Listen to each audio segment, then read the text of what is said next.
এই যে রমজান আসছে রহমত নিয়ে, মাগফিরাত নিয়ে, বরকত নিয়ে, নাজাত নিয়ে রমজান আসছে। গুনাহ নিয়ে যদি রমজানে ঢুকেন, রমজানে গুনাহ নিয়ে ঢুকলেন, রমজানের পরেও গুনাহ থাকলো, তাহলে আপনার কি হলো? রমজান আসলো আর গেল, জীবনের গুনাহ ক্ষমা করতে পারেন নাই, এই রমজান পেয়েও আপনার কোনো লাভ হয় নাই। আল্লাহ তাআলা বলেন, ইয়া আইয়ুহাল্লাযীনা আমানু কুতিবা আলাইকুমুস সিয়াম। ওহে ঈমানদার, তোমরা যারা ঈমান এনেছো। আল্লাহ তাআলা ডাক দিলেন যারা ঈমানদার। এখানে সবাইকে ডাক দেয় নাই, হিন্দুকে ডাক দেয় নাই, বৌদ্ধকে ডাক দেয় নাই, খ্রিস্টানকে ডাক দেয় নাই, ইহুদিকে ডাক দেয় নাই। আল্লাহ পাক ডাক দিয়েছেন কাদেরকে বলেন? ঈমানদারদেরকে আল্লাহ ডাক দিলেন। কি সুন্দর করে ডাক দিলেন, হে ঈমানদার, তোমরা যারা মুমিন, তোমরা যারা ঈমান এনেছো, তোমরা যারা কালেমা পড়েছো। ইয়া আইয়ুহাল্লাযীনা আমানু, হে ঈমানদার, তোমরা যারা ঈমান এনেছো। কুতিবা আলাইকুমুস সিয়াম, তোমাদের উপর রমজানের রোজাকে আল্লাহ ফরজ করেছে। সুবহানাল্লাহ। রমজানের রোজা আল্লাহ ফরজ করেছে। এতটুকুন বলেই শেষ নয়, বলেন কামা কুতিবা আলাল্লাযীনা মিন ক্বাবলিকুম। অতীতেও রোজা অনেক মানুষের উপরে ফরজ ছিল। এই রোজা তোমাদের উপরে ফরজ, বিষয়টি এমন নয়, অতীতেও রোজা ফরজ ছিল। লাআল্লাকুম তাত্তাকুন, এই রোজা আমি কেন দিলাম? যাতে করে তোমরা এই রোজার মাধ্যমে মুত্তাকি হতে পারো। সুবহানাল্লাহ। রোজার মাধ্যমে মুত্তাকি হওয়ার জন্য আল্লাহ রোজা দিলেন। এই রোজা অতীতেও নবীদের যুগেও ছিল। খ্রিস্টানেরাও রোজা রাখত, ইহুদিরা রোজা রাখত। ওই খ্রিস্টানদের রোজাকে বলা হয় ফাস্ট, শুধু উপবাস। ওই রোজার মাধ্যমে খ্রিস্টানেরা মুত্তাকি হওয়ার কোনো সুযোগ নাই, কিন্তু মুসলমান এই রোজার মাধ্যমে মুত্তাকি হওয়ার সুযোগ আছে না নাই? মুত্তাকি হওয়ার মাধ্যমে, মুত্তাকি হতে পারলে, মুত্তাকি হয়ে মৃত্যুবরণ করতে পারলে আপনার জান্নাত নিশ্চিত। সুবহানাল্লাহ। বাহিরের আওয়াজ আসলে কথা বলতে পারবো না, ডিস্টার্ব, মারাত্মক সমস্যা। মুত্তাকি হওয়ার মাধ্যমে আপনার জান্নাত নিশ্চিত। এই মুত্তাকি যদি আপনি হতে পারেন, জান্নাত পাবেন। আমার আল্লাহ বলেন, ওয়া মান ইয়াত্তাকিল্লাহা ইয়াজআল লাহু মাখরাজা ওয়া ইয়ারযুকুহু মিন হাইসু লা ইয়াহতাসিব। ইয়া আইয়ুহাল্লাযীনা আমানুত্তাকুল্লাহ হাক্কা তুকাতিহি ওয়া লা তামুতুন্না ইল্লা ওয়া আনতুম মুসলিমুন। হে ঈমানদার, তোমরা আল্লাহকে ভয় করো। যেই ভয় করলে পরকালে তোমাদের জন্য হবে নাজাত, ওই পরিমাণে আল্লাহকে ভয় করো। মরিও না, মরিও না। ওয়ালা আনতুম ইল্লা মুসলিমুন ওয়া আনতুম মুসলিমুন, তোমরা মরবে না মুসলমান না হয়ে। সুবহানাল্লাহ। মৃত্যু আমাদের জন্য অনিবার্য, মৃত্যু হবে। ইন্নাকা মাইয়িতুন ওয়া ইন্নাহুম মাইয়িতুন। আল্লাহ পাক নবীকে বলেন, নবী আমার, অতীতে যত মানুষ এসেছে, নবী রাসূল এসেছে, প্রত্যেক নবী রাসূল দুনিয়া থেকে বিদায় হয়েছে, আপনিও বিদায় হবেন, থাকার জায়গা না, আপনারও মৃত্যু হবে। অতীতেও মৃত্যু হয়েছে, আপনারও মৃত্যু হবে। তো মৃত্যু যেহেতু হবে, থাকার জায়গা না, বাঁচতে চেষ্টা করলেও আপনি পারবেন না, ব্যর্থ হবেন। কিন্তু মুসলমান হয়ে মরার জন্য নির্দেশ দিয়েছেন কে? এই আয়াতের মধ্যে তিনটা বিষয় পাওয়া যায়। এক নাম্বার হলো আল্লাহ ইমানদার বলে ডাক দিলেন আমাদেরকে। দুই নম্বরে হলো আল্লাহ বলছেন ভয় করার জন্য একমাত্র আল্লাহকে। তৃতীয় নাম্বার হলো আল্লাহ বলছেন মুসলমান না হয়ে মৃত্যুবরণ করবে না। আল্লাহ মরতে মানা করছে মুসলমান না হয়ে। তার মানে বোঝা যায় মুসলমান না হয়ে মারা গেলে বিপদ আছে না নাই?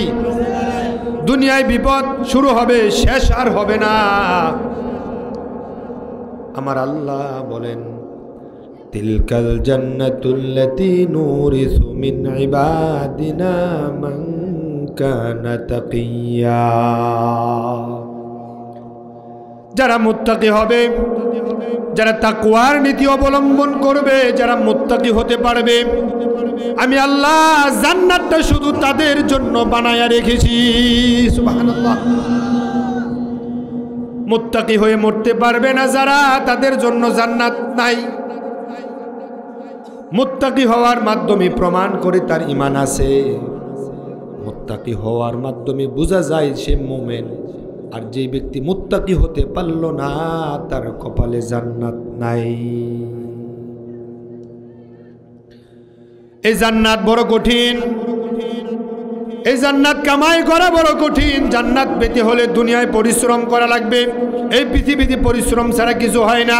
এই মাহফিল হওয়ার জন্য পরিশ্রম হওয়া লেগেছে না? জমিনে ধান উৎপন্ন করতে গেলে, গম উৎপন্ন করতে গেলে, সরিষা উৎপন্ন করতে গেলে কৃষকেরা মাথার ঘাম পাতায় ফেলে তারপরে ফসল ঘরে আনে। জান্নাত কামাই করতে গেলে আপনাকে পরিশ্রম করা লাগবে। ওই পরিশ্রম করার মানসিকতা লাগবে। তাই তো আল্লাহ পাক রমজান দিয়েছেন মুত্তাকি হওয়ার জন্য। শুধু একমাত্র একেবারে ভোর থেকে সেহরির শেষ টাইম থেকে নিয়ে সন্ধ্যা হওয়ার আগ পর্যন্ত, সুম্মা আতিম্মুস সিয়ামা ইলাল লাইল, ওই সন্ধ্যা পর্যন্ত রোজা রাখবে মোমেনগুলো কার জন্য? এখন আপনি যদি ডুব দিয়ে পানি খান, কেউ দেখবে? কথা বলতে হবে। ঘরের দরজা বন্ধ করে যদি খাবার খান, কেউ দেখবে? যদি শাস্টলে বসে আপনি চা খান, বিড়ি খান, সিগারেট খান, কেক খান, কেউ মানা করবে না। এই যে দেখেন হোটেলগুলো, বাংলাদেশের হোটেলগুলো দেখবেন এখন খোলা আছে, কোনো সমস্যা নাই। কিন্তু রমজানের পরদিন থেকে ওই হোটেলগুলো দেখবেন মহিলাদের মতো পর্দা করা শুরু করে দেবে। ওই ভাই এখানে আওয়াজ হচ্ছে কিসের?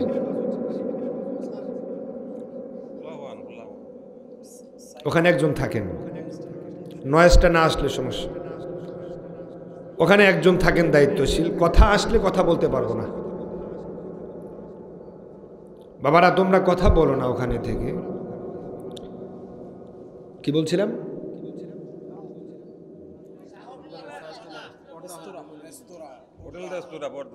এই যে দেখছেন এফেক্ট কারে কয়।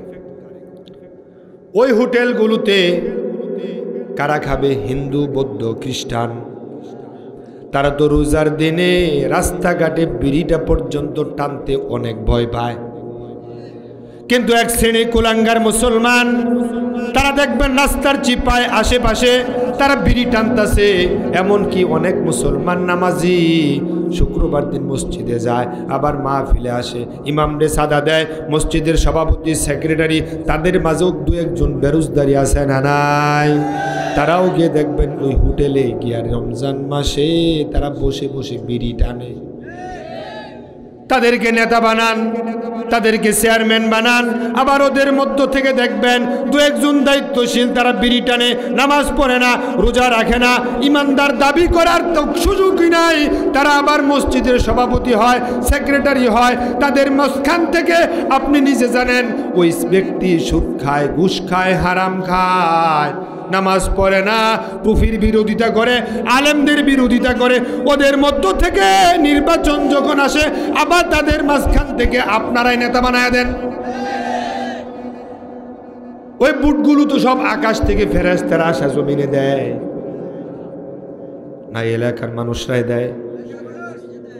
তো নিজেদের ভাগ্য নিজেরাই খারাপ বানান, ফেরেশতার কি দোষ, আল্লাহর কি দোষ? ওরা তো গম চুরি করবে, যেহেতু রমজান মাসে বিড়ি টানে হোটেলে বসে। ওই বেড়া তো রিলিফের চাল চুরি করবে, ওই বেড়া তো গম চুরি করবে, ওই বেড়া তো কাবিখা খাবে, ওই বেড়া তো বয়স্ক ভাতার কাট করে দিতে গিয়ে টাকা খাবে। মোমেনদেরকে যদি মুত্তাকি বানাতেন, দেখবেন তারা বিড়িও টানতো না, গাঁজাও খাইতো না, ফেন্সিডিলও খাইতো না, তাদেরকে আশ্রয় প্রশ্রয় দিত না, টিয়ার কাবিকা খাবে দূরের কথা, তারা এই চিন্তা মাথায়ও থাকতো না।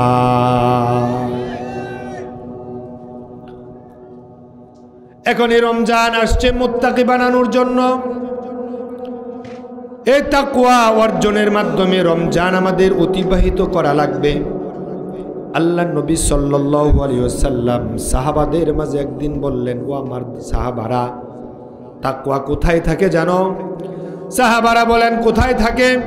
আল্লাহ নবী নিজের হাত এই জায়গায় রেখে বললেন, তাকওয়া হা হুনা, তাকওয়া হা হুনা, তাকওয়া হা হুনা, তাকওয়া থাকে এই জায়গায়। এখন রমজান যেহেতু আসছে, ওই তাকওয়া ঢুকাইতে হলে, ওই তাকওয়া ঢুকতে গেলে কিভাবে ঢুকবে? তাকওয়া তো ময়লা আবর্জনা দিয়ে ভরপুর হয়ে গেছে। এই জায়গায় হিংসা, এই জায়গায় রিয়া, এই জায়গায় অহংকার। আল্লাহ নবী সাল্লাল্লাহু আলাইহি ওয়াসাল্লাম বলেন, হযরতে আবু হুরায়রা রাদিয়াল্লাহু তাআলা আনহু বলছেন, লা ইয়াজতামিআনি ফি কলবিহি আবদুল ঈমানি ওয়াল হাসাদ। যেই কলবে অহংকার থাকবে, ওই কলবে হিংসা থাকবে, ওই কলবে ঈমান থাকবে না। যেই কলবে ঈমান থাকবে, ওই কলবে কোনোদিন হিংসা থাকতে পারে না। এখন এই তাকওয়া যেখানে থাকবে, ওই জায়গাটা তো নাপাক হয়ে আছে। ওই জায়গার মাঝে আছে কবিরা গুনাহ, আছে হিংসা, আছে রিয়া, আছে অহংকার। এই জায়গাটাকে পরিষ্কার পরিচ্ছন্ন করতে হলে আপনাকে কি করতে হবে? সর্বপ্রথম আপনাকে তাওবা করতে হবে। আল্লাহ নবী বলেন, ও মুমিন, তুমি যখন একটা গুনাহ করবে, ওই একটা গুনার আসর তোমার কলবে পড়বে। দুইটা গুনাহ করবে, এখানে আসর পড়বে। তিনটা গুনাহ করবে, এই জায়গায় আসর পড়বে।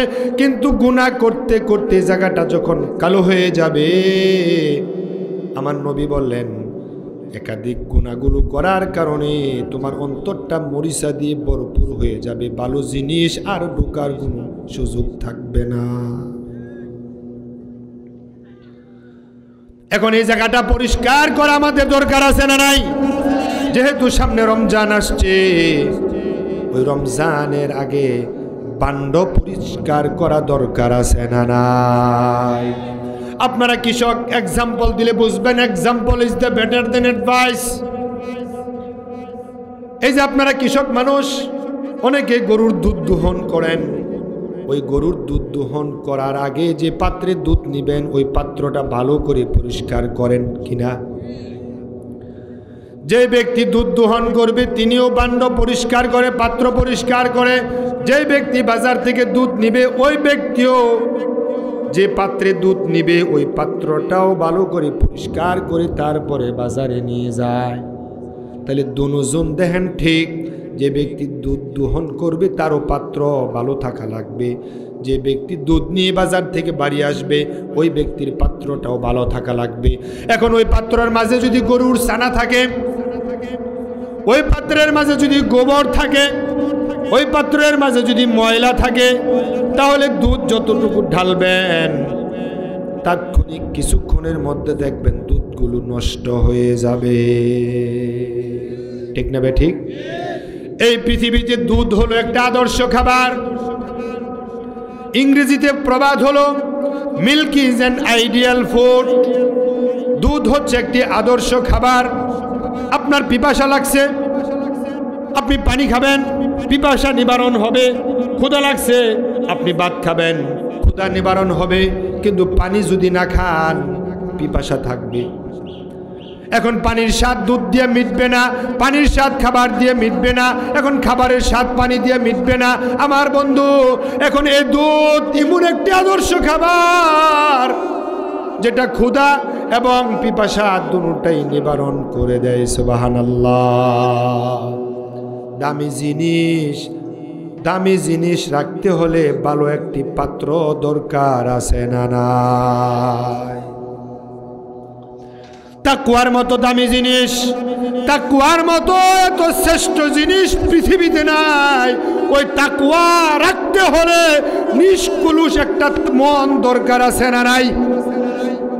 আমার আল্লাহ কোরআনে বলেন, তাকওয়ার নীতি যারা অবলম্বন করবে, ইন্নাল্লাহা মা'আল্লাযীনা তাকাউ ওয়াল্লাযীনা হুম মুহসিনুন।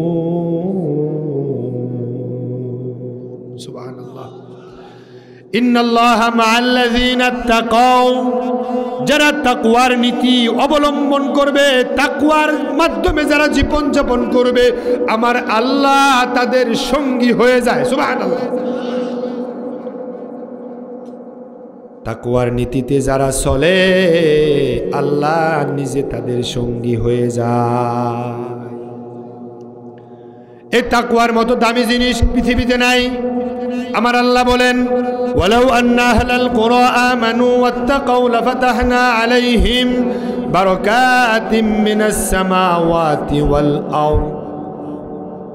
জমিনের লোকেরা, জনপদের লোকেরা, তারা যদি তাকওয়ার নীতি অবলম্বন করে চলতে পারে, তারা যদি তাকওয়ার নীতিতে মানদণ্ডে যদি চলে ফিরে সময় অতিক্রম করতে পারে, আমার আল্লাহ বলেন বারাকাতিম মিনাস সামাওয়াতি ওয়াল আরদ, ওই তাকওয়াবান মানুষদের জন্য আকাশ এবং জমিনের বরকতের সব দরজা আল্লাহ খুলে দেয়।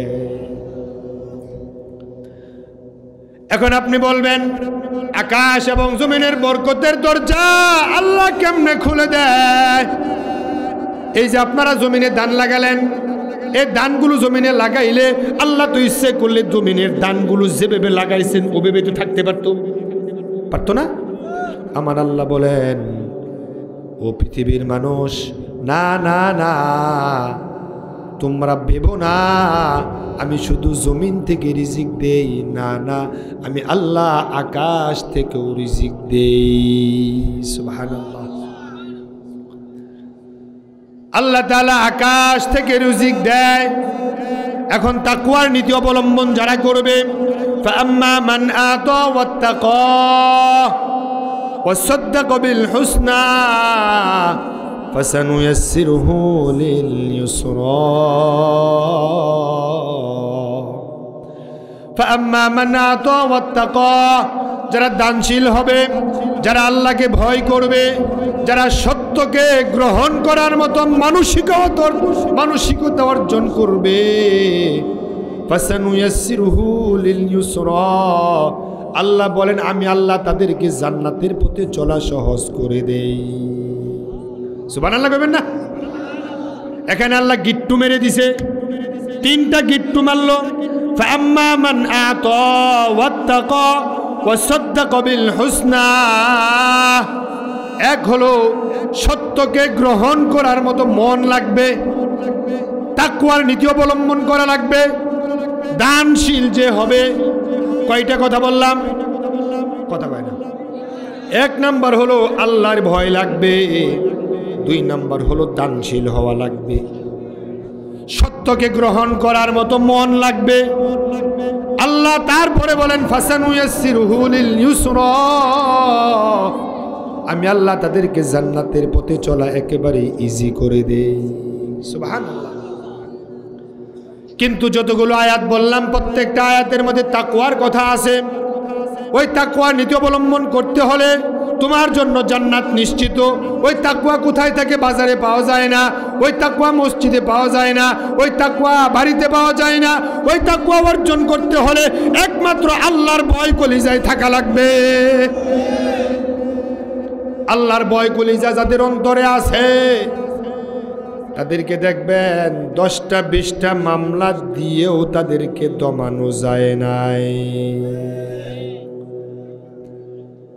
আর একদল মানুষ দেখবেন তারা 10টা 20টা মামলা কেন, একটা মামলাও খাইতে রাজি না।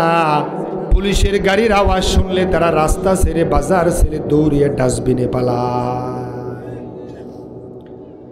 একজন নারে তাকবীর স্লোগান দিয়া রাস্তায় নামে, গুলি টিয়ার সেল বারুদকে ভয় পায় না। মানুষ তো সেও মানুষ, আপনিও মানুষ, কিন্তু সে বারুদকে ভয় করে না, ফাঁসির রশিকে ভয় করে না, সে জেলকে ভয় করে না, জুলুমকে ভয় করে না।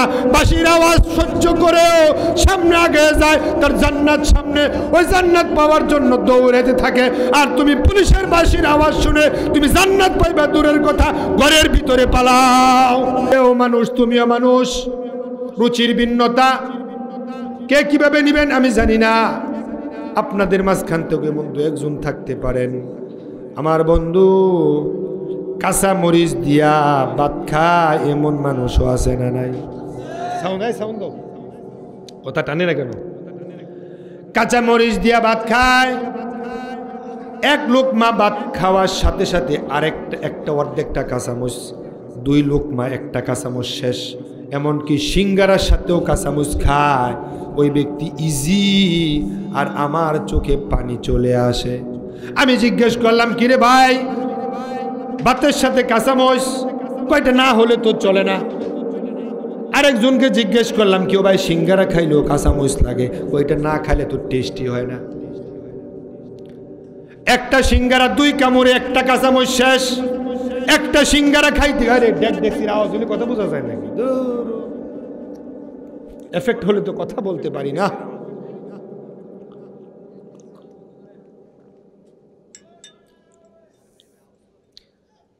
কাজ করবেন সমস্যা নাই, কিন্তু আওয়াজ হলে তো ব্রেনে এফেক্ট হয়। কথাগুলো তো খুব সেন্সিটিভ নাকি না? ছেড়ে দেব? চলবে? ঠিক আছে, চলো 10 মিনিট, আরো আধা ঘন্টা, 1 ঘন্টা। আচ্ছা চলুক না, দেখা যাক কত দূর চলে। কিন্তু আমারে থুয়ে কিন্তু যায়েন না, তাহলে চলো আমি আসি। আপনারাও কি আলোচনার মাধ্যমে যে কোনো একটা পথে আমরা পৌঁছবো, ঠিক না? কথাগুলো হচ্ছে আল্লাহকে সন্তুষ্ট করার জন্য। এই মাহফিল করছি কার জন্য? কথা হচ্ছে কার জন্য?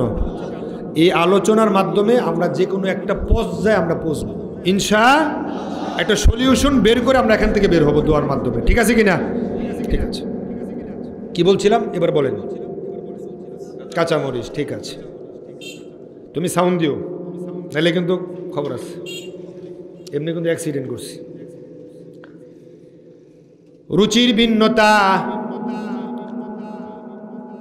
একটা সিঙ্গারা খাইতে গিয়ে 2টা কাঁচামরিচ খায়লায়, অথচ আপনি খেতে পারবেন না, আপনার চোখে পানি আসে।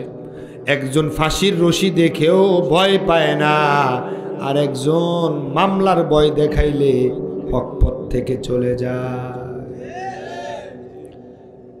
সেও মানুষ, আপনিও মানুষ, তাহলে আপনি কেন পথ ছেড়ে দেন? এটা তো উচিত না। এখন আপনি দেখেন তাকওয়ার নীতি কে নিল কে নিল না, কিন্তু আমার আপনার নেওয়া দরকার আছে না নাই? এই তাকওয়া অনেক দামি জিনিস। এখন পাত্রে যদি তাকওয়া রাখতে চান, ওই পাত্রটা ভালো করা দরকার আছে না নাই? এখন ভালো জিনিস নিয়ে যদি ময়লার সাথে রাখেন, ভালো জিনিসটা তো নষ্ট হয়ে যাবে। ভালো জিনিসটা নষ্ট হয়ে যাবে, তাই অন্তরটা পরিষ্কার করুন। অন্তর পরিষ্কার করে তারপরে রমজানে ঢুকুন। এই যে রমজান আসছে, রহমত নিয়ে, মাগফিরাত নিয়ে, বরকত নিয়ে, নাজাত নিয়ে রমজান আসছে। গুনাহ নিয়ে যদি রমজানে ঢুকেন, রমজানে গুনাহ নিয়ে ঢুকলেন, রমজানের পরেও গুনাহ থাকলো, তাহলে আপনার কি হলো? রমজান আসলো আর গেল, জীবনের গুনাহ ক্ষমা করতে পারেন নাই, এই রমজান পেয়েও আপনার কোনো লাভ হয় নাই।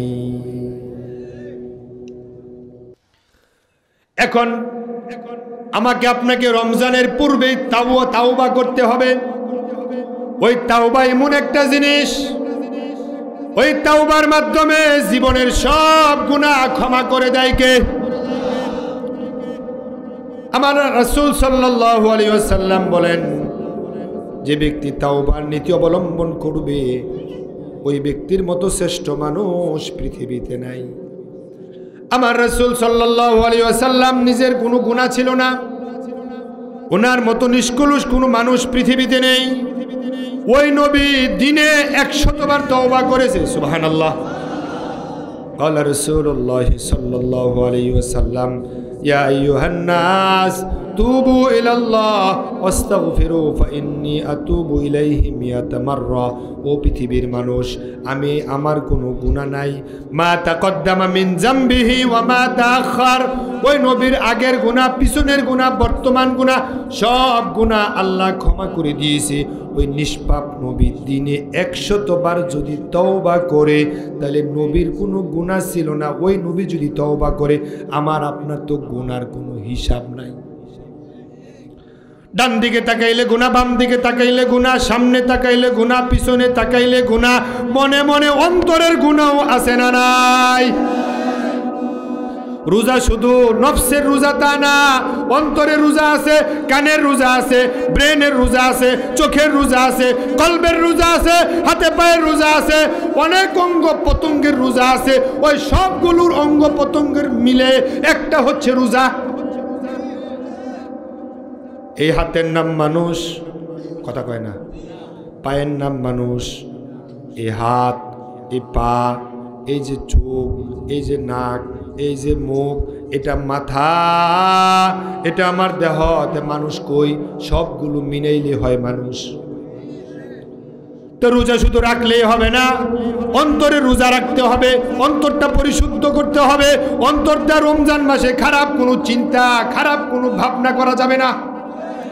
কান দিয়া গান শোনা যাবে না, এই কান দিয়া সিনেমা শোনা যাবে না, খারাপ কোনো জিনিস শোনা যাবে না, এই মুখ দিয়া খারাপ কোনো কথা বলা যাবে না, মিথ্যা কথা বলা যাবে না, গীবত করা যাবে না, জেনার কোনো কথা কাজ করা যাবে না, শিকায়াত করা যাবে না, চুগলখড়ি করা যাবে না। পায়ের রোজা হচ্ছে খারাপ জায়গায় পা দিয়ে যাবে না, অন্তর দিয়ে খারাপ কোনো জিনিস চিন্তা করবে না। চোখের রোজা হলো জি বাংলা, স্টার জলসা, সিনেমা, নাটক, থিয়েটার, খারাপ কোনো জিনিস এই চোখ দিয়ে দেখবে না, ব্রেন দিয়া খারাপ কোনো জিনিস কল্পনা করবে না। সবগুলো জিনিস মিলাইলেই হবে রোজা। নচেত তুমি রোজা রাখবা, কোনো কাজে আসবে না। ওই খ্রিস্টানেরা যেমন রোজা রাখে, উপবাস শুধু তুমি থাকতে পারবে তাদের মতোই, রোজার মতোই তুমি মানুষ, কিন্তু রোজার হবে না। সারাদিন উপবাস থাকতে পারবে। এই রোজা রেখেও কিছু মানুষ মিথ্যা কথা কয়, আছে না নাই? রোজা রেখেও ওজনে কম দেয়, খাদ্যে ভেজাল দেয়, টুপি মাথায় দিয়া খাদ্যে ভেজাল দেয়, মুখে দাড়ি রেখে ওজনে কম দেয়, আছে না নাই? মাথায় টুপি, মুখে দাড়ি, মসজিদ থেকে বের হয়ে মিশা কথা কয় রমজান মাসে, তাও আসরের নামাজের পরে, মাগরিবের ইফতারের আগে। তাহলে তোমার রোজা কি কামে লাগলো? আমার রাসূল বলেন, মাল্লাম ইয়াদা কাওলাজ জুর ওয়াল আমালা বিহি ফালাইসা লিল্লাহি হাজাতুন আন ইয়াদা তুআমাহু ওয়া শারাবা। যে রোজা তোমাকে মিথ্যা পরিত্যাগ করতে পারলো না, গীবত পরিত্যাগ করতে পারলো না, হিংসা পরিত্যাগ করতে পারলো না, চুগলখড়ি পরিত্যাগ করতে পারলো না, মিথ্যার বেশাদি থেকে দূরে রাখতে পারলো না, এই রোজা শুধু খ্রিস্টানদের মতো উপবাস হবে, আসলে রোজা হবে না। এই রোজা তুমি যদি রাখো, রমজানের প্রথম দিন থেকে তুমি যদি রোজা রাখো দোস্ত, তোমার জন্য সুসংবাদ। আল্লাহ নবী বলেন, মান সামা রমাদানা ঈমানা ওয়া ইহতিসাবা গুফিরা লাহু মা তাকদ্দামা মিন জামবি। যে ব্যক্তি রমজানের প্রথম থেকে ঈমান এবং ইহতিসাবের সহিত রোজা রাখবে, তার অতীত জীবনের সব গুনাহ আল্লাহ ক্ষমা করে দেবে। মান সামা ইয়াওমান ফি সাবিলিল্লাহ বা'দাল্লাহু ওয়াজহাহু আনিন নারি 70 খরিফা। আল্লাহ নবী বলেন, যে ব্যক্তি রমজানের চাঁদ ওঠার সঙ্গে সঙ্গে, রমজানের চাঁদ ওঠার পরে যে ব্যক্তি একটি রোজা রাখবে, ওই রোজাটি যদি কবুল হয়, ওই রোজাটি যদি মাকবুল হয়, ওই রোজার মাঝে যদি মিথ্যা, চুগলখুরি, খারাপ, পরনিন্দা, চুগলখুরি যদি না থাকে, ওই রোজাটা যদি মাকবুল হয়, আল্লাহ তাআলা একটা রোজা রাখার কারণে, কবুল হওয়ার কারণে আল্লাহ পাক তোমাকে জাহান্নাম থেকে 70 বছর দূরে রাখবে। জাহান্নাম থেকে 70 বছর দূরে রাখবে একটা রোজার কারণে। আর 30টা রোজা যদি কবুল হয়, আল্লাহ আমারে আপনারে জাহান্নাম থেকে কত দূরে রাখবে। সুবহানাল্লাহ। মান সামা ইয়াওমান ইবতিগা ওয়াজহিল্লাহ বা'দাল্লাহু কাবুদি গুরাবিন তরাহা। আল্লাহ নবী বলেন, যে ব্যক্তি, আবু হুরায়রা রাদিয়াল্লাহু তাআলা আনহু থেকে বর্ণিত হাদিস, আল্লাহ নবী বলেন, যে ব্যক্তি রমজানের একটা রোজা রাখবে, একটা রোজার পুরস্কার হিসাবে আল্লাহ তাআলা জাহান্নাম থেকে তারে এত দূরে সরায়া রাখবে, একটা কাকের বাচ্চা জন্মের পর থেকে উঠতে উঠতে মৃত্যু পর্যন্ত যত দূর যাবে, ওই জায়গায় গিয়ে তার মৃত্যু হয়। এর ভিতরে যত হাজার লক্ষ মাইল দূরে গিয়ে সে ওই কাকটা মরবে। আল্লাহ পাক ওই রোজাদার ব্যক্তিকে, বান্দাকে আল্লাহ এত দূরে জাহান্নাম থেকে সরায়া রাখবে। হিসাব নাই। প্রাণীবিদরা বলতে পারবে, একটা কাক জন্মের পর থেকে মৃত্যু পর্যন্ত কত দূর যেতে পারে, উড়াল দিয়া বিরামহীন ভাবে শুধু উঠতে থাকবে। যত দূর যাবে আল্লাহ তারে জাহান্নাম থেকে এত দূরে রাখবে। তার মানে জান্নাতের কাছে নিয়ে ছেড়ে দেবে। সুবহানাল্লাহ। এই রমজান আসছে মুত্তাকি বানানোর জন্য। এখন আপনি তাওবার নীতি অবলম্বন যদি না করেন, জীবনের গুনাহ, পিছনের গুনাহগুলো যদি আপনি ক্ষমা না করান, তাহলে আপনি রোজা রমজানে ঢুকলেন গুনাহ নিয়া, রমজান চলল গুনাহ নিয়া, রমজান শেষ হলো গুনাহ নিয়া, পরের মাসে শাওয়ালে ঢুকলেন গুনাহ নিয়া। কি কাম হইল? কোনো জিনিস ঢুকাইতে গেলে, কোনো জিনিস, এই যে যেমন ধরেন আমার জামা, এটা হলো কোট, এটা হলো জামা, আমি মাহফিলে যাচ্ছি, মাহফিলে আসার পথে মনে করেন উপর থেকে কোনো কাক বা কোনো প্রাণী পায়খানা করে দিছে, আমার টুপির মাঝে পড়লো অথবা জামার মাঝে পড়লো। কোনটা হয় কিনা? আমার হয়েছে, আপনাদের হয়েছে কিনা? তা কথা কর না কেন?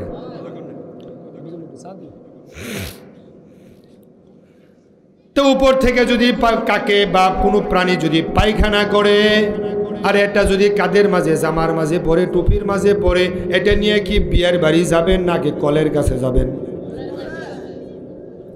আপনি মনে মনে ধারণা করবেন, পানি আছে কই, আত্মীয় স্বজনের বাড়ি পরে যাবো, আগে টিউবওয়েলের কাছে যাই, পানি দিয়ে এটা আগে ধৌত করি, তারপরে আত্মীয় স্বজনের বাড়ি যাবো। ঠিক না? হাতে মিষ্টির পোটলা থাকুক, কোনো খাবার থাকুক, অসুবিধা নাই, কোনো ভালো শুকনো জায়গায় রেখে তারপরে কলের কাছে যাবেন, পানি দিয়ে ধৌত করে কাপড়টা পরিষ্কার করে তারপরে আত্মীয় স্বজনের বাড়ি যাবেন। আত্মীয় স্বজনের বাড়ি বাদ দেন, মসজিদে আসতে গিয়েও কাকে পায়খানা অথবা কোনো প্রাণী পায়খানা যদি করে দেয়, এই ময়লা নিয়ে মসজিদে ঢুকবেন না, আগে পরিষ্কার করবেন। কথা বুঝেন কিনা? এখন আপনি রমজানের আগে কত অন্যায়, কত অপরাধ করেছেন, এই অন্যায়গুলো নিয়ে কি রমজানে ঢুকবেন না আগে পরিষ্কার করবেন? তো পরিষ্কার করতে গেলে কি করতে হবে? তওবা করতে হবে। আমার বন্ধু, এখন আপনি কত অন্যায়, কত অপরাধ করেছেন, এখন আপনি মনে করবেন কেমনে আমি তওবা করবো, যেমন গুনাহ করছি, ওই গুনাহের কারণে আমি আল্লাহর কাছে কেমনে ক্ষমা চাই? সম্ভব না। আমার আল্লাহ বলেন, কুল ইয়া ইবাদিয়াল্লাযীনা আসরাফু আলা আনফুসিহিম লা তাকনাতু মির রাহমাতিল্লাহ। হে নবী, আপনি বলুন, তোমরা গুনাহ করেছো, অন্যায় করে ভরপুর করে ফেলেছো, লা তাকনাতু মির রাহমাতিল্লাহ, তোমার গুনাহ যত বেশি এর চাইতে বেশি আমার রহমত। সুবহানাল্লাহ।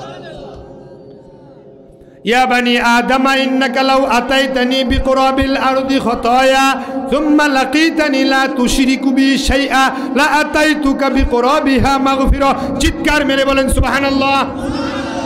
হাদিসে কুদসি আমার আল্লাহ বলেন, তুমি যদি জমিন থেকে পাহাড় পরিমাণ গুনাহ করো, ও আমার বান্দা শোনো, ওই পাহাড়ের উপরেও আমার রহমত আছে না নাই? তুমি যদি জমিন থেকে আকাশ পরিমাণ গুনাহ করো, ওই প্রথম আকাশের উপরে দ্বিতীয় আকাশ, তারপরে তৃতীয় আকাশ, চতুর্থ আকাশ, পঞ্চম আকাশ, ষষ্ঠ আকাশ, সপ্তম আকাশ, তারপরে হলো সিদরাতুল মুনতাহা, তারপরে হলো বাইতুল মামুর, তারপরে হলো আল্লাহর আরশ। তুমি যদি আকাশ পরিমাণ, সপ্তম আকাশ পরিমাণ, বাইতুল মামুর, সিদরাতুল মুনতাহা পরিমাণ, আল্লাহর আরশ পরিমাণ তুমি যদি গুনাহ করো, আমার আল্লাহ বলেন ওই গুনাহের মাঝে যদি তোমার যদি শিরিক না থাকে, আমি আল্লাহ ওই সম পরিমাণ ক্ষমা নিয়ে তোমার সাথে আমি আল্লাহ সাক্ষাৎ করব। 99 জন মানুষ খুন করেছে।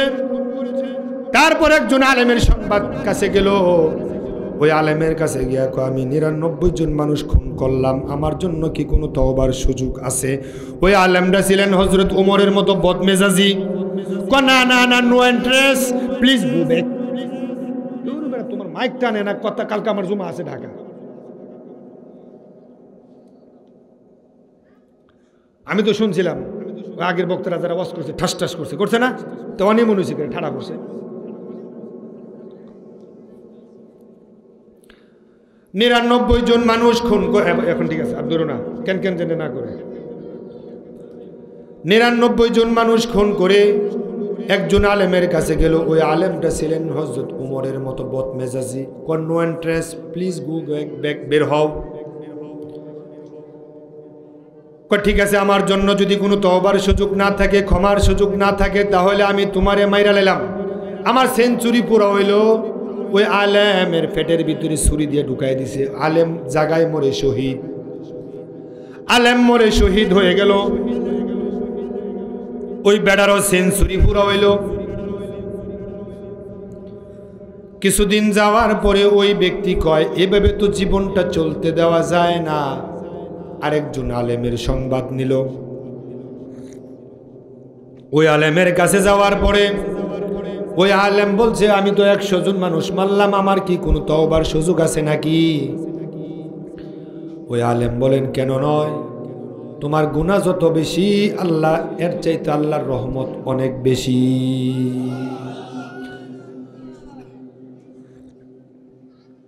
ঠিক আছে, তোমার এখন তওবা করা লাগবে না।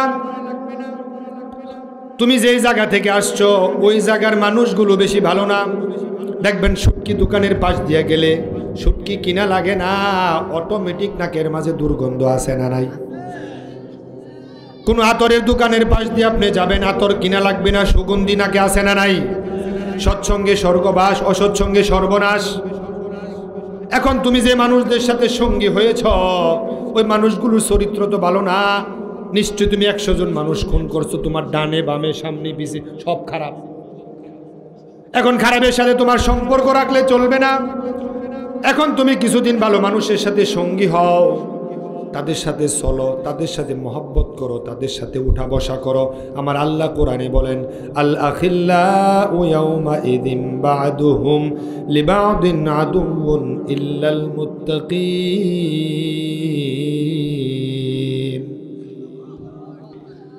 এখানেও দেখেন মুত্তাকির কথা আছে। ও নামাজি, তোমরা মুত্তাকি সঙ্গী বানাও, তাদেরকে পাশে থাকো, তাদেরকে বন্ধু বানাও। এখন আমরা নামাজও পড়ি, তাগুতকে বন্ধু বানাই। নামাজ পড়ে জালেমরে বন্ধু বানায়, নামাজ পড়ে সুদখুররে বন্ধু বানায়, ঘুষখুররে বন্ধু বানায়, ঘুষখুরের কাছে মাইয়া বিয়া দেই, সুদখুরের সাথে আত্মীয়তা করি, ওই সুদখুর ঘুষখুরের সাথে চা বাগাবাগি করে খায়। আমার রাসূল বলেছেন, আল মারউ মা মান আহাব্বা, যার সাথে তোমার সম্পর্ক তার সাথে হবে তোমার হাসর। আমরা তো দেখতে পাই আবু জাহেল এখন নাই, আবু লাহাব এখন নাই, কিন্তু আবু জাহেলের চরিত্রের মার্কা কিছু মানুষ সমাজে আছে না নাই? ওই সম্পর্ক, ওই চরিত্রের মানুষের সাথে কিছু নামাজি মানুষের সম্পর্ক আছে না নাই? তাদের সম্পর্ক ওই আবু জাহেলের চরিত্রের সাথে, ব্যক্তিদের সাথেই হবে। তাদের হাসর হবে, নসর হবে, জাহান্নাম থেকে একত্রে উঠবে, হিসাবের বেলাও একত্রে উঠবে। ওই আবু জাহেলের মার্কা মানুষ বাংলার জমিনে কোরআনের আইন চায় না, সৎলোকের শাসন চায় না, আলেমদেরকে কারাগারে পড়েছে। এই 15-16 বছর আলেমদেরকে নির্যাতন নিপীড়ন করেছে। ওই চরিত্রের মানুষের সাথে এখনো তোমরা যারা সম্পর্ক করো তাদের সাথে তোমাদের হাসর হবে। মাথায় টুপি দিয়ে খিলাফ,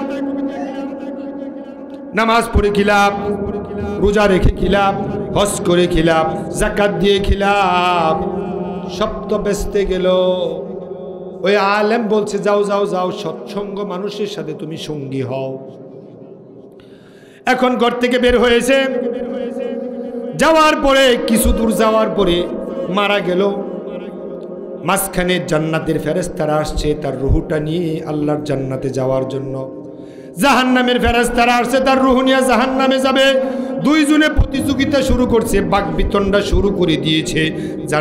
জাহান্নামের ফেরেশতারা কয় না না না, এখনো সে তওবা করে নাই, এখনো সে খারাপি ছাড়ে নাই, এখন তারে নিয়ে আমরা জাহান্নামে নিয়ে মার দিব। জান্নাতের ফেরেশতারা কয় না না না, এখন সে সিদ্ধান্ত নিছে ভালো হবে, ভালো মানুষের সাথে সম্পর্ক করবে, ভালো মানুষের সঙ্গে থাকবে। না না না, আমরা দিব না, আমরা তারে নিয়ে জান্নাতে যাবো। আল্লাহ তাদের দুই ফেরেশতার বাকবিতণ্ডা দেখে আকাশ থেকে ফেরেশতা দিলেন, যাও যাও যাও, তুমি ফাইসালা করে দাও। তারা ওই ফেরেশতা এসে বলেন কি হয়েছে তোমাদের মাঝে? এই হলো। তো ঠিক আছে, যিনি ওই জায়গা থেকে আসছে একটু মেপে দেখি, খারাপের দূরত্ব বেশি না বালুর দূরত্ব বেশি? ওই ফেরেশতা মেপে দেখে ওই যে খারাপ জায়গা থেকে আসছে সমানে সমান, চিন্তা মাথায় নেওয়ার কারণে ভালো হবে।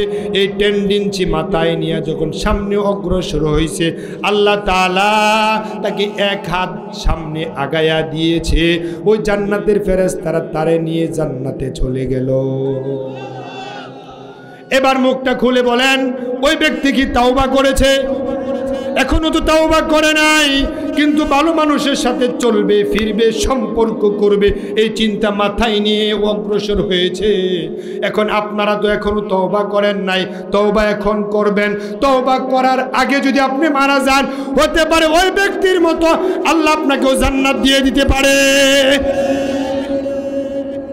তওবা এখনো করে নাই, মানসিকতা কত ভালো জিনিস। তিরমিজিতে একখানা হাদিস আসছে, জুলকিফল নামে এক ব্যক্তি ছিল, আল্লাহর বান্দা। তার কাছে একটা মেয়ে এসে বললেন, ও কিফল, টাকা আমার দরকার, তুমি আমাকে কিছু দিনার দাও। কয়টা দিনার? আমাকে 60টা দিনার দাও। ঠিক আছে, 60টা দিনার আমি তোমাকে হাওলাত দেব না। তুমি চেয়েছো হাওলাত, আমি হাওলাত দেব না, একেবারেই ফ্রি দিয়ে দেব। মেয়ে প্রশ্ন করলেন, কেন? আমি হাওলাত চাইলাম, তুমি হাওলাত দিবা না, ফ্রি দিয়ে দিবে। আমি তোমাকে এক রাতের জন্য কাছে পেতে চাই। নাউজুবিল্লাহ। মেয়েটা গরিব মানুষ, টাকা বড় দরকার। ঠিক আছে, রাজি হয়ে গেল। কঠিন অন্ধকার রজনীতে তারা একত্র হবে। কাপড় চুপড় খুলে হায়েনার মতো মেয়েটার উপর যখন ঝাঁপিয়ে পড়বে, মেয়েটা তখন তাৎক্ষণিক বলল, ও কিফল ইত্তাকিল্লাহ, ও কিফল তুমি আল্লাহরে ভয় করো, আমাকে ছেড়ে দাও, টাকা লাগবে না, আজকে এই টাকার বিনিময়ে আমার ইজ্জত চলে যাচ্ছে। ওই মেয়েটা যখন বলল ইত্তাকিল্লাহ, আল্লাহরে ভয় করো, ওই কিফল মেয়েটার উপর থেকে ছিটকে পড়ে গিয়া চলে যাচ্ছে। ওই মেয়ে বলছে, কিফল তুমি টাকা নিয়ে যাও, দিনার নিয়ে যাও। মেয়ে কিফল বলছে, না না না, টাকাও নেব না, আমি তোমাকে এমনিতেই দিয়ে দিলাম। কিফল বাড়ি গিয়ে দরজা বন্ধ করে ঘুমায় গেল। ওই রাত্রে তার মৃত্যু লেখা ছিল, ওই রাত্রে তার মৃত্যুটা লেখা ছিল। সকাল হয়ে গেল, মা ডাকে, বাপ ডাকে, ভাই ডাকে, বোন ডাকে, আত্মীয় স্বজন ডাকে, কিফল উঠো উঠো উঠো, কিন্তু কিফল উঠে না। সাথে এলাকার মানুষ জড়ে হলো। ওই মানুষগুলো এসে ঘরের দরজা ভেঙে তারপরে ঘরের ভিতরে প্রবেশ করলো। ঘরের ভিতরে প্রবেশ করার মুহূর্তে একজন আলেম দেখতে পেল, ওই ঘরের দরজার মাঝে লেখা, ওয়াজাদা মাকতুবান আলা বাবিহি ইন্নাল্লাহা কদ গফারানিল কিফিল। চিৎকার মেরে বলেন সুবহানাল্লাহ। ওয়াজাদা মাকতুবান আলা বাবিহি ওয়াজাদা মাকতুবান আলা বাবিহি ইন্নাল্লাহা কদ গফারানিল কিফিল। ওই আলেম বলল, কে লিখলো? ওই দরজার মাঝে তো কিফলও তো লিখতে পারে। আত্মীয় স্বজন বলল, অন্য কেউ লিখতে পারে, কিন্তু ঘরের মধ্যে ঢুকে দেখে কিফল আর নাই, নিতর দেহ চুকির মাঝে পড়ে আছে, মাটির মাঝে পড়ে আছে। এখন আপনি দেখেন, ওই রাত্রে যদি জেনা করে যদি কিফল মারা যেত, কিফলের অবস্থা কি হতো আল্লাহ ভালো জানে। কিন্তু ওই মেয়েটার কথা শুনে আল্লাহর ভয়ে ওই মেয়েটাকে ছেড়ে দিল, দিনারগুলো দিয়ে দিল, ওই মেয়েটা বেঁচে গেল। ওই চিন্তার আলোকে, ওই মানসিকতা অর্জন করার কারণে ওই কিফলকে আল্লাহ ক্ষমা করে দিয়েছে। আল্লাহ রাসূল সাল্লাল্লাহু আলাইহি ওয়াসাল্লাম বলেন, এক ব্যক্তি ছিল, অনেক বনি ইসরাইলের এক ব্যক্তি, সহিহ বুখারীর কিতাবুল আম্বিয়াতে আসছে।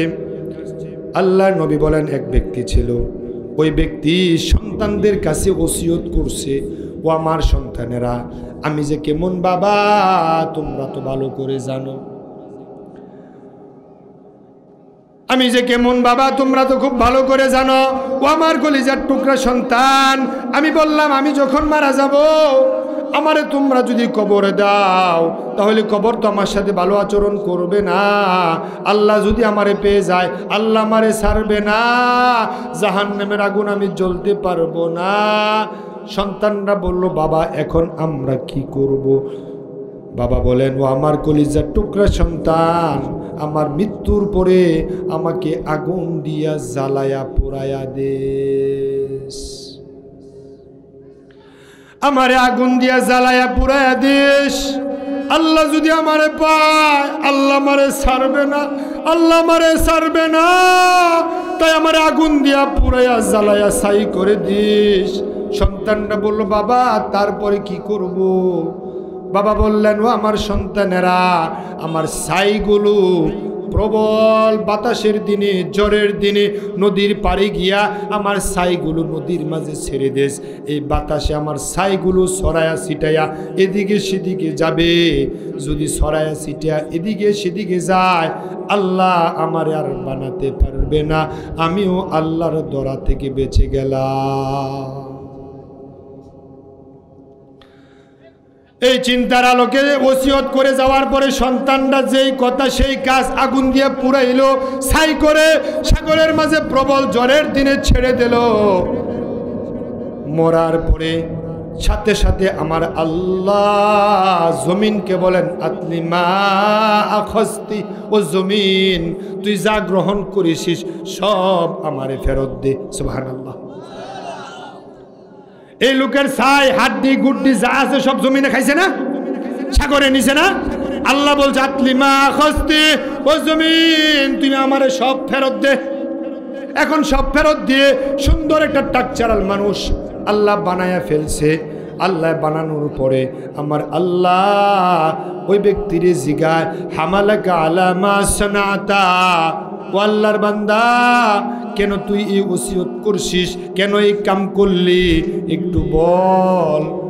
ওই বান্দা বলেন, খাশিয়াতুকা ইয়া রব্বি, খাশিয়াতুকা ইয়া রব্বি, ও প্রভু আমার অন্য কোনো উদ্দেশ্য ছিল না, একমাত্র উদ্দেশ্য ছিল তোমার ভয়। সুবহানাল্লাহ। একমাত্র তোমার ভয়ে আমি এই কৌশল অবলম্বন করেছি, তোমার ভয়, তোমার ভয়। আমার আল্লাহ বলেন, ও বান্দা তুই যেহেতু আমার ভয়ে এই কথা, এই কৌশল অবলম্বন করেছস, যা যা যা, আমি আল্লাহ তোরে ক্ষমা করে দিলাম। এখন আপনি দেখবেন এই রমজান আসছে, ওই ব্যক্তি তওবা করেছে, তওবার মানসিকতা কত জিনিস, তওবার ফজিলত কত ভালো জিনিস, তওবার চিন্তা মাথায় নিয়ে খারাপের সাথে চলবে না, ভালোর পথে যাচ্ছে। ওই ব্যক্তিকে আল্লাহ ক্ষমা করে দিয়েছে, কিফলকে আল্লাহ ক্ষমা করে দিয়েছে। আল্লাহর ভয় লালন করার কারণে আল্লাহ তাকেও ক্ষমা করে জান্নাতবাসী করে দিয়েছে। এখন রমজান আসছে, এই রমজানে আপনি আমি তওবা করে রমজানে ঢোকা দরকার আছে না না? এখন আপনি যদি তওবা করেন, আপনার তওবার মাধ্যমে আল্লাহ এত খুশি হবে। আল্লাহ নবী ব্যাখ্যা করে বলেন, ও আমার সাহাবারা শুনো, কোন মরুভূমির মাঝে যদি কারো উট হারিয়ে যায়, ওই উটের মাঝে পানি ছিল, খাবার ছিল, কিন্তু তন্দ্রাচ্ছন্ন অবস্থায় পাশে গাছের নিচে ঘুমাইছে, ওই ব্যক্তি যদি ঘুম থেকে উঠে দেখে তার উট নাই, খাবার নাই, পানি নাই, ওই ব্যক্তি উট খোঁজার জন্য শ্রান্ত পরিশ্রান্ত হয়ে মরুভূমির মাঝে যেভাবে ঘুরতে থাকবে, ঘুরে ফিরে যদি উট না পায় তখন সে কেমন হবে? হুজুর, পরিশ্রান্ত হয়ে মনে বড় কষ্ট নিয়া, টেনশন নিয়া তা যদি একেবারে ঘুমিয়ে পড়ে, আবার যদি ঘুম থেকে উঠে যদি দেখে যে উটটা যেই জায়গায় ছিল বিশ্রাইলো মাইলের পর মাইল, কিন্তু পায় নাই, মনে বড় অশান্তি নিয়ে ঘুমাইলো, কিন্তু ওই ব্যক্তি যদি আবার উটটা ফিরে পায়, ওই ব্যক্তি কেমন খুশি হবে? সাহাবায়ে কারাম বলেন, ইয়া রাসূলুল্লাহ, এটা তো আনন্দে ধরে না। আমার নবী বলেন, তোমরা যদি জীবনের গুনাহ নিয়ে যদি তওবা করো, আল্লাহ ওই হারানো উট পাওয়ার চাইতে পাইলে মালিক যেমন খুশি হবে, আমার বান্দা যদি তওবা করে আল্লাহ এর চাইতে বেশি খুশি হয়ে যায়। এই রমজান সামনে আসছে, কান ধরে তওবা করুন, কান ধরে তওবা করে তারপরে রমজানে প্রবেশ করুন।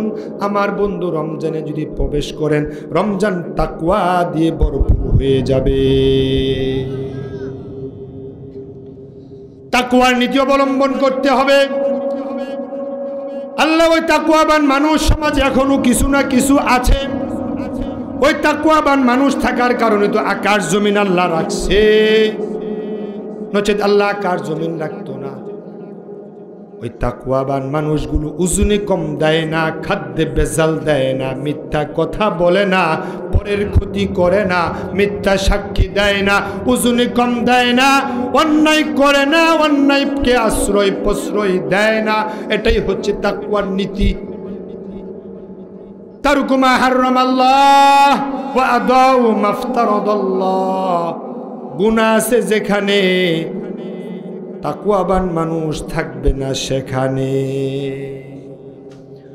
গুনাহ আছে যেখানে, ওই জায়গা থেকে অনেক দূরে থাকবে। আমাদের বিশ্ববিখ্যাত মুফাসসির আল্লামা দেলোয়ার হোসেন সাইদি উদাহরণ দিয়েছিলেন, বাইম মাছ দেখবেন কাদার মাঝে থাকে, ওই বাইম মাছ কাদার মাঝে তার জন্ম, কাদার মাঝে তার চলাফেরা, উঠা বসা, খাওয়া দাওয়া, ওই বাইম মাছ কাদার মাঝে থাকে। কিন্তু বাইম মাছ যখন আপনি ধরবেন, কিন্তু ওই বাইম মাছের মাঝে চুল পরিমাণ কোনো কাদা নাই। ওই তাকওয়াবান মানুষগুলো সমাজে চলবে, মসজিদে যাবে, বাজারে যাবে, হাটে যাবে, এলাকায় বিচরণ করবে, ব্যবসা করবে, বাণিজ্য করবে, চাকরি করবে, হাজারো অন্যায় থাকবে, ওই অন্যায়কারীর গায়ে চুল পরিমাণ কোনো কাদা লাগবে না। হযরত ওমর রাষ্ট্রের প্রেসিডেন্ট ছিলেন, দিনের বেলা কাজ করত, বিচার আচার করত, অফিস আদালতে বসত, রাত্রেবেলা কোন প্রজা খায় নাই, ঘুমায় রইছে, অথবা উপবাসে কষ্ট করছে, তাদের দুঃখ দুর্দশাগুলো এলাকায় ঘুরে বের দেখত। একদিন তিনি খোঁজ খবর নিচ্ছেন, এলাকায় ঘুরছেন, কে খেয়ে আছে, কে না খেয়ে আছে, কে কষ্ট করছে। ঘরের পিছন দিয়ে যাচ্ছে, দেখতে পাচ্ছেন ঘরের ভিতরে টিম টিম করে আলো জ্বলে, ফিস ফিস কথা যেন আসছে।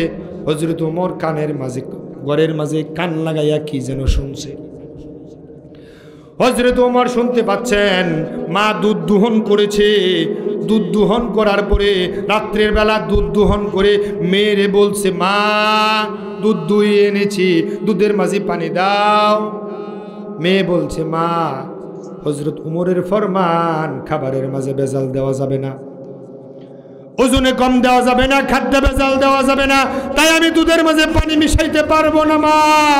মা বলছে, কি কও তুমি, উমরের ফরমান, উমর তো এখন ঘুমাইতেছে। আসলে বলেন তো উমর কই? কথা কয় না। উমর কই? রাজ দরবারে। উমর কোথায়? ঘরের পিছনে। আর আমরা দেখতে পাই, আমরা কষ্ট করি, আমাদের নেতারা বাড়াই বাসায় ঘুমায়। দিনে চলতে পারি না, রাস্তায় চলতে পারি না। আমাদের নেতারা ঘুমায়, নেতা নির্বাচনের আগে এলাকায় ঘুরে, নির্বাচনের পরে এলাকায় আসে না, গায়ে হাত দেয়, হাতে হ্যান্ডশেক করে, গালে চুমা দেয়, মাথায় দোয়া নেয়, দোয়া চায়, চা খাওয়ায়। আমি আপনাদের পাশে আছি, ভোট দেন, উন্নয়ন করে দেব, অপরাধ মুক্ত হবে। আমি আপনাদের ছেলের মতোই দোয়া চাই, ভোট নেয়। তারপরে দেখেন কথার সাথে কাজের মিল নাই। গাঁজাখুর পালে, সন্ত্রাস পালে, চুর পালে, ডাকাত পালে, টেন্ডারবাজি করে, একবার বাজে তিনবার করে, আছে না নাই? আর উমরের মতো চরিত্রদের মানুষদেরকে নেতা বানান, তারা নিজেরা অভুক্ত থাকবে কিন্তু কর্মীদের খোঁজ খবর ঠিকই নেবে। দিনের বেলা দিনের কাজ করবে, সংগঠনের কাজ করবে, বউয়ের ছেলে মেয়ের কাজ করবে। রাত্রেবেলা না ঘুমাইয়া বাড়ি বাড়ি গিয়ে দেখবে কার বউটা প্রসব বেদনে কষ্ট করছে, গাড়ি পাচ্ছে না, চিকিৎসায় কাতর। রাত্রেবেলা ঘুরে ঘুরে খবর নেবে। আমার বন্ধু উমর কানে কানে শোনে মেয়ের কথা। উমর ঘুমাইলে কি হবে? উমরের আল্লাহ তো সজাগ আছে। উমর দৌড়ে বাড়ি গিয়ে কইল, উমর, ও আমার ছেলে আব্দুল্লাহ ইবনে আজিজ। উমরের ছেলের নাম ছিল আব্দুল্লাহ বিন উমর। আজিজ সম্ভবত নাম, উমর ইবনুল আজিজ রাহমাহুল্লাহ। ও আমার ছেলে, যা যা যা, অমুক বাড়িতে একটা মেয়ের খোঁজ নিয়ে আসছি। আমার তো বিয়ের বয়স নাই, তবে যদি বিয়ের বয়স থাকতো ওই মেয়েকে আমি নিজে বিয়ে করতাম।